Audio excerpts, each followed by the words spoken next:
21 years old, ang shake mechanic ng Barangay Kaligayahan, Quezon City. Yay! Welcome po natin sa LTE, si Audrey Batak!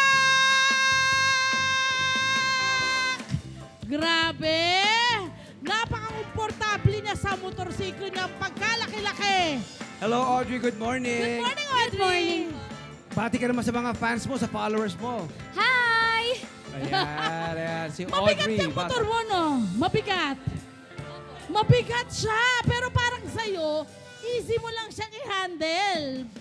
Oy, thank you nga pala. Real nice one. Siyempre, real nice one. I love you, real Ang nice galing-galing. one. Yung Correct. already sa- Nakita mo kanina nung nagsayaw agad? Galing-galing. Mahusay talaga ang real nice one. Anyway. Okay. Nagra-rides ka raw, Audrey. Opo. Paano mo natutunan or paano ka nagkaroon ng interes sa motorsiklo? Nagsimula po to nung 17 ako. Tinuruan lang po ako ng tricycle. Oh, tricycle. Okay, and then? Then, eventually, natuto ako mag-single unit and ito yung first motorcycle ko na binili ko na hindi inayos pa. Na hindi inaayos. Okay. Kasi nag-aayos ka rin ng motor. Opo. Oh! Ibang level tong ating sweetheart na ito, si Audrey, Ang di ba? galing. Hindi lang siya talaga yung rider, di ba? Yes. Aba, inaayos siya, nagkukumpuni. Eto Yung na mga nga. motor to. Ito, pakita natin ang ha. kanyang Ito, kinumpuni. odds. Pakita Ayan, naman natin. ito yung kinumpuni Kwento mo naman kami. Kwento mo naman sa amin ito. Anong klaseng motorsiklo to tabi at tayo kailan mo dito, ito? tabi tayo Kailan dito, mo ito my love. na-discover? Ayan. Paano mo siya, ayan. Last year ko lang po ito nabili. Okay. For 5,000 ko lang siya nakuha. Okay. Through Facebook ko lang po siya nahanap. And kaya ko siya kinuha kasi even if may damages yung mga motor, hindi umaandar, kumpleto yung papel. Okay. Ano ang mga kinumpuni mo dito sa motorsiklo na to? Specifically, ano yung mga inayos mo? Yung buong exhaust system. Alin Exhaust yun? Nasaan yun? system. Nasaan yun, my love? Alam Wow. niya yun eh. Wait lang. Panoorin nyo. Dahil memorya niya tong motor na to. Punta tayo doon sa sinasabi mo. Saan So, yun? ang exhaust Ito. system po, Ito yung dama yung exhaust canister, system. yung elbow, and then dito po sa block, nandito po yung exhaust valve. So, nung kinuha ko po siya, pumutok po yung mga barbola niya, then Aha. inayos ko lang. Ano yung mga tinanggal mo? Ano yung mga kinumpuni mo dyan? Ang pinalitan ko po is yung intake and exhaust valve, Aha. and then yung carburetor niya po. Oho. Opo. Wow! What? Nakakabilib! Sabay-sabay, boys. Sabay-sabay. Sabay-sabay. What? What? Diba? So pag may mga trouble kang nakakaharap sa motorsiklo mo, ikaw na. Ikaw Opo. na ang umaayos. Sino nagturo sa'yo? Nag-aral ka ba? Well, nag-take po ako ng NC2 Oh. through TESDA. Sa TESDA. Opo. At bakit mo inaral? Ano Well- yung nakita mo? Kasi parang alam ko, ginagawa mo na rin business to. Tama ba? Opo. Kwento mo naman sa amin. Nagsimula po yun nung mga nag-encounter na ako ng trouble sa tricycle, Okay. sa motor na ginagamit ko. Okay. Eh, nung mga time na yun, wala akong budget kasi we're a poor family. I came from a poor Yeah. background.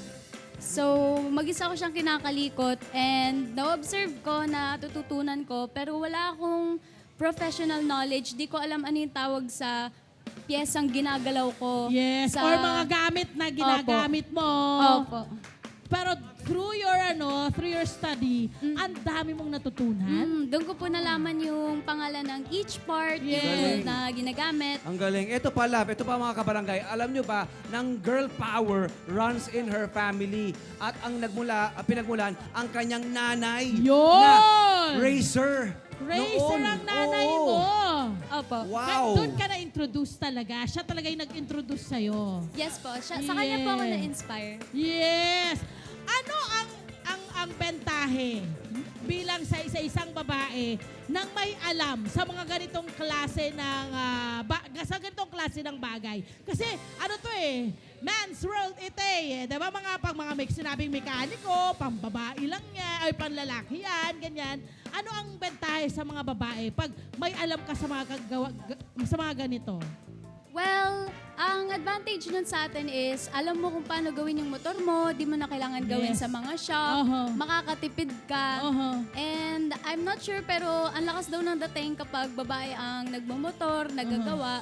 So, yun lang po yung mga advantage diba? natin. Napakaganda na meron kang alam tungkol sa mga ganitong klase. Okay, paano mo naman siya napapakinabangan bilang negosyo? Paano ka kumikita naman? Well, using my NC2, yun po yung katibayan na may pinag-aralan ako. And I have the right para mag-ayos or mag-apply sa mga motor shop. So, pinagkakakitaan ko to bilang on-call mechanic. So, may mga contact ako. Magkano ba ang bayaran sa mga pagmemekaniko? Depende po sa Gagawin. damage or sa sira. Anong pinakamababa na parang binabayaran sa'yo? Tapos ano yung pinakamahal na kailangan bayaran? Ikaw rin ba ang bibili ng pyesa? O sila na ang bibili ng pyesa? Paano ba? Minsan po, may dala na silang parts. Or minsan po, ako pa po yung maglalakad sa ibang motor shop kasi wala naman akong sarili. Then, hingi na lang po ako ng receipt para pakita ko sa Yes. customer na ito yung ginastos po natin. Then, on top of that, i-charge ko sila ng labor. Okay. Yung simpleng halimbawa nasira yung brake halimbawa ng motor. Mga magkano ang i-charge mo doon kung sakali? Well, depende rin sa brake system, pero ang mababa na is 200. 200 pesos. Opo. Ang pinakamahal, magkano? Abot ba ng 1,000? Hindi po. Ay, hindi naman. umaabot? Kung brake system lang, hindi po. Oh, wow! Okay. Merong mga kabarangay tayo na magtatanong tungkol sa pagka nagkakaroon sila ng problema sa mga motor. Baka may-ari ng motor ito. My friend, go for it. Eto na, my friend. Eto na, Audrey. May mga katanungan ng ating mga gentlemen dito. Bro, anong pangalan mo? James po. Anong katanungan? Paano kapag ayaw mag-start ng motor? Paano raw kapag ayaw mag-start ng motor, Oh, Audrey? ang mga dapat tingnan at paano kukumpunihin yun, Audrey? Eto boys pagdating sa pag-start ng motor, marami siyang factors. It could be sa ignition system, sa simpleng wiring. If scooter yan, posibleng sa sensor ng stand. Simpleng ganun lang na hindi nakikita sa diagnostic tool. And marami kayong bagay na kailangan i-check. Start with the basics. Malay mo yung gas mo ubus na Yun na pala. nga, sasabihin ko sa'yo eh. Baka mamaya gas lang pala, wala kang gas. O ano pa? You may also check yung spark plug. Yan! Husay! Husay. Galing! Gusto ko yung sabi niya, eto boys ha. Okay yan, Odds. Ano masabi mo, bro? Ano sabi? Heart. Art, heart. Arthur! Heart. Okay, next. Ayan, we have. Ano pong pangalan nila? Mark po, Mark. And then, what's your question, bro? Paano naman kapag may nagli-leak na oil? Paano raw kapag may nagli-leak na Madalas oil? yan. May nagli-leak na oil. So, ang oil kasi maraming parts na pwedeng mag-leak. Pwedeng sa block, sa head, sa starter, or sa transmission system, Wow. or sa Oo nga. clutch. Ang posible lang dito gawin is palit ng gasket. Okay. At sa'yo na pumunta. Yes. Diba? So, kasi mura lang ang kanyang charge. Oo. Pwede kasi magpaayos sa kanya, Sa di ba? kanya, Definitely, di ba? yes, Pwede of magpaayos sa'yo. course. Yes.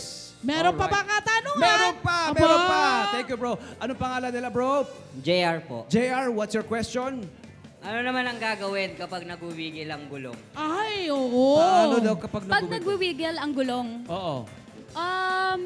first is center stand nyo, or pag walang center stand like yung sports bike, ilagay nyo sa jack or sa paddock.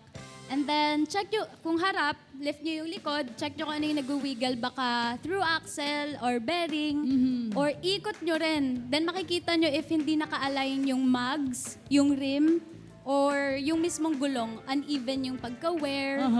And if sa rear na pag-wiggle naman ito, you may check kung sa sprocket yung problema, baka palitan lang yung plunge or yung rubber dumper. Grabe, pag nagsasalita siya, kala mo nagluluto lang siya ng sinangag. Oo. Ang Ingredient. galing-galing. Yung yung ganito, yung Natural lang, oh. napaka-komportable. Hashtag nga. Yes! Ano masabi mo, bro?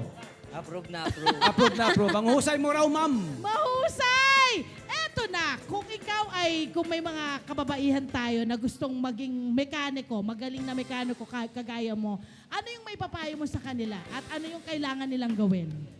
Huwag kayong matakot.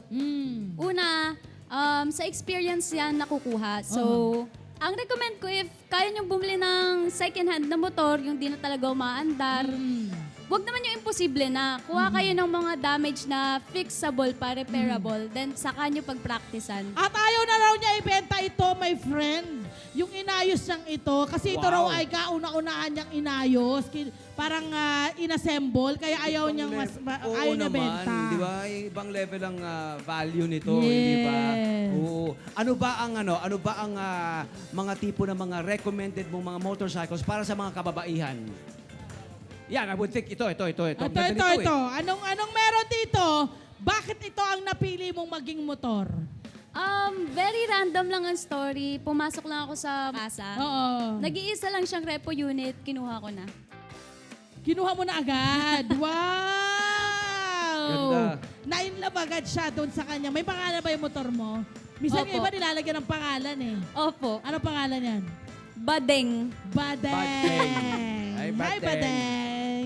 Nice, Ayan, maraming salamat, Audrey. Palakpakan naman natin ang napakahusay nating Barangay Sweetheart. Hi! Sumama mo dyan na profile, mga Kanet 25. This is Love a New Verbo.